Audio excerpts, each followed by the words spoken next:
What's up, everybody? How's it going out there in paradise? I hope you're all being safe and living life to its fullest. For those of you who don't know who I am, my name is Bob. To some, I'm known as Bad Bob. Now, some people will tell you that I'm an amazing, beautiful soul, while others may say that I am a cold-hearted asshole. I would say, believe them all, because not everyone gets the same version of me. You get from me what you give. I'm coming to you from a maximum security prison somewhere in the United States of America, where I have spent the last 46 years of my life. That's right, I've been in prison since I was tried as an adult at 14 years old. Most of you already know why I'm in prison, but for those of you who don't know, you can watch my video titled Why I've Been in Prison 46 Years, and that'll tell you what's going on. Today I'm going to tell you a little bit about why I'm beginning my 47th year in prison, when my sentence expired about 20 years ago. But first I have to explain a little bit about the criminal justice system, plea agreements, and sentencing, for those people who don't know anything about the criminal justice system. Alright, 97% of federal convictions and 94% of state convictions are by way of plea bargains or plea agreements. Yeah, that means that there's no way on earth that the government, meaning state or federal, can take to trial every criminal case. They can't even take to trial 20% of criminal cases. It's impossible to do. So as a result, they plea bargain with people to get them to plead guilty. Now, there's various reasons why they do that. Oftentimes, and probably more often than not, it's for snitching. A guy gets arrested for something, he can't carry his weight, so he sends his lawyer to the prosecution to get a deal. Say, look, I'll snitch. I know this. I know this. And I'll snitch if you set me free or give me a reduced sentence. Or the prosecution will do it on their own. And dudes jump on it because they can't, they just can't do the time, you know? They don't mind doing the crime, but they can't do the time. Then oftentimes the prosecution is going to try to make a deal with you. If they have a weak case or no evidence at all, then they're going to just try to get you to plead guilty to get a conviction. Now, the really messed up part about all of this is that if the prosecution comes to you, hypothetically say 5 years, say you got an auto theft charge, and the prosecution comes to you and says, look, plead guilty and we'll give you 5 years. If you don't take that, you can try to negotiate it down to like 3 years or whatever. But if you don't take what they offer you and you go to trial and you get found guilty, they're going to throw the book at you. They're not going to give you that 5 years that you turned down. They're going to give you 10, 15, 20, 30. Yeah. You're going to get punished for not accepting the plea agreement that they offered you. It's a really messed up situation. But that's the price you pay. So that's why the conviction rate under plea agreements is so high. Now, a plea agreement is a legally binding contract between the defense and the prosecution. And in the plea agreement, it will state the terms by which you're pleading guilty. For example, the prosecution might put in there that you agree to provide information against Joe Blow in exchange for a 5-year sentence. Now, if you take that deal and then you turn around and you don't give that information, then they can take that 5 year sentence back. They can take you back into court, take that sentence back, and start all over again. And this time they're not going to make no deal. But by the same token, if the prosecution makes a deal and they don't adhere to their end of the bargain, then again, there's only two remedies. You go back to court and you either start all over from scratch, the conviction is thrown out, or you enforce the plea bargain agreement. Those are the only two resolutions. Now, sentencing. Okay, let me explain a little bit about sentencing to you and how everything comes together. All right, if say you have 5 counts of auto theft, all right, and the judge sentences you to 10 years on each count, and he runs those sentences consecutive, that means you have 50 years. 10, 10, 10, 10, 10, 10. 50 years total to serve.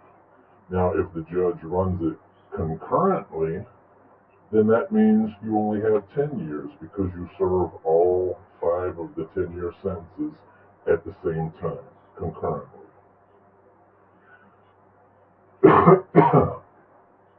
Now, if you get a plea bargain, well, let's use my case for an example, because that's what this video is about.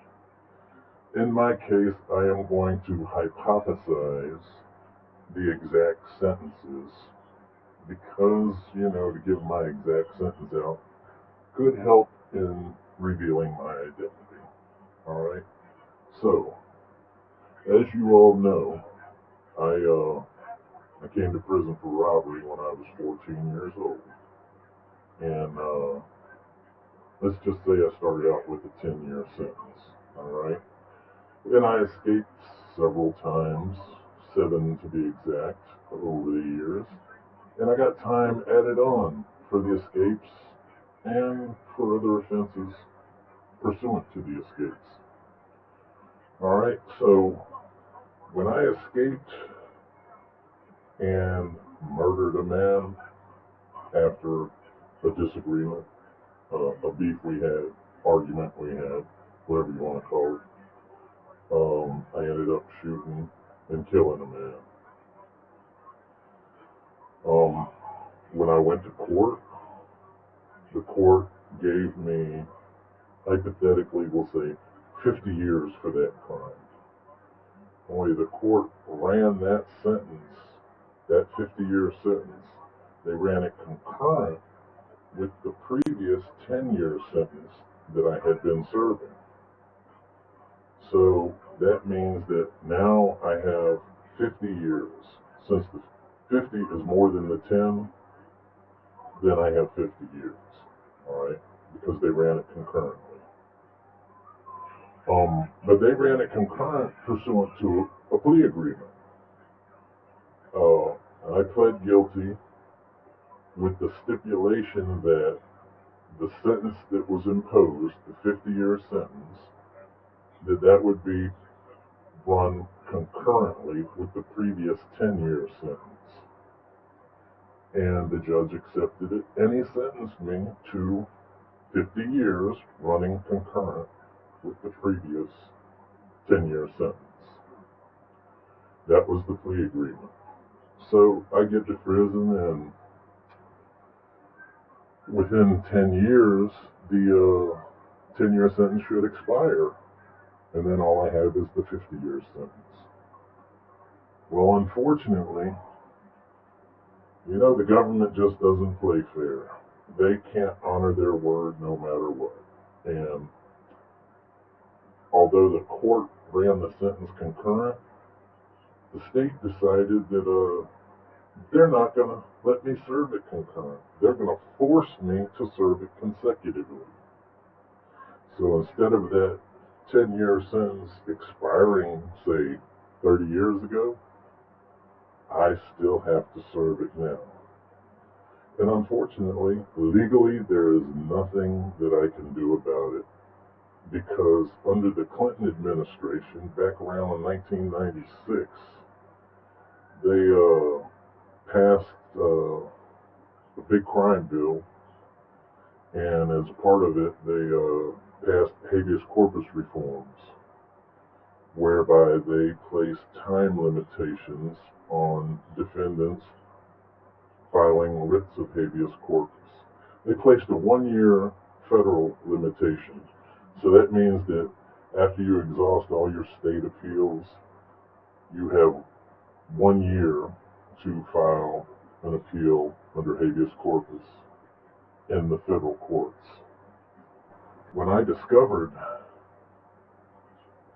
that they had broken the plea agreement, I filed a habeas corpus, petition for writ of habeas corpus, and it was denied at the state level, claiming I was time barred.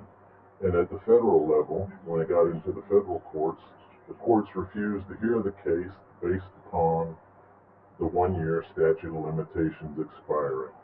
It doesn't matter that the state breached the plea agreement years and years after the fact. It doesn't matter to the courts. Um, so they refused to hear the case. Now, during the pendency of the petition, the state filed a affidavit with the courts, and in the affidavit, the state attorney general said, "Yes, you're right. The court sentenced the defendant to 50 years running concurrently with the previous 10 years, and yes, the plea agreement stipulated that the 50-year sentence be served concurrently with the 10-year sentence. However, we don't interpret it that way, and he's going to serve it consecutively when he is finished serving the 50-year sentence. Then we will allow him to serve the 10-year sentence." So what in effect they've done is they've made me serve an additional 10 years illegally, and they've screwed me, and there is absolutely nothing that I can do about it. Now, I'm sure there's probably some slick lawyer out there who can find a loophole, some kind of way to get me in court. The only way I can get into court under that is through petition for writ of habeas corpus, for which I'm time barred. If I could ever get in court, they have no alternative but to throw out my entire conviction. That means no more murder charge, no more 50-year sentence. That's done and over with. Then they would have to retry me all over again, which of course it's impossible for them to do at this late in the game. Um, so hey, if there's a lawyer out there, you want to help a brother out, I'm guilty. I don't deny that. I am guilty. But I've paid the price. I've been incarcerated. This is my 47th year now. I am beginning. 47 years. My entire life. I don't deserve to stay in here any longer. Nothing can be gained by continuing to keep me incarcerated. Absolutely nothing. All it's doing is costing the taxpayers lots and lots of money. So, if there's any slick lawyers out there that want to do a little pro bono work and help a brother out, please reach out to me. I need help bad. Otherwise, I'm going to die in here.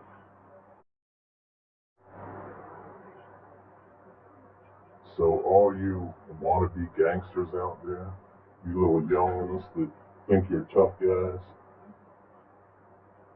just take heed to what I just said, because it doesn't matter what the court sentences you to. they can still screw you and make you do more time. Look at what they did to me. My sentence expired over 20 years ago, and I'm still here. It can happen to you too. So I strongly urge you to obey the law.